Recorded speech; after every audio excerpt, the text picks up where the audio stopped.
யாருக்குமே தெரியாத ஒரு இருள் வந்து உங்க வாழ்க்கையிலே மூடி கொண்டிருக்கலாம்.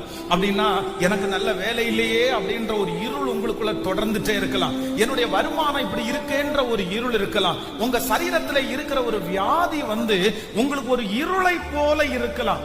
இந்த இருளுக்கு நிறைய தன்மை இருக்குது. அப்படின்னா இந்த இருளுக்குள்ள ஒரு பொருள் இருந்தா அதை பார்க்க முடியாது. இருளில குழப்பமா இருக்கும். இருளில ஒரு மனுஷனுக்கு கான்பிடென்ட் இருக்காது. ஆனா ஆண்டவர் வந்து இந்த மாதத்துல நமக்கு கிருபையாய் வாக்கு கொடுக்கிறார். இந்த வாக்கு தத்தத்தை நீங்க 100% நம்புங்க. இந்த மாதம் முடிகிறதற்குள்ள உங்க வாழ்க்கையில நீங்கள் சந்திக்கிற எல்லா இருள்களையும் கர்த்தர் வெளிச்சமாய் மாற்றுவார். இருளில் இருந்த ஜனங்கள் பெரிய வெளிச்சத்தை கண்டார்கள். இந்த மாதம் கடன் என்கிற இருள் உங்களுக்கு முடிவிற்கு வரும்.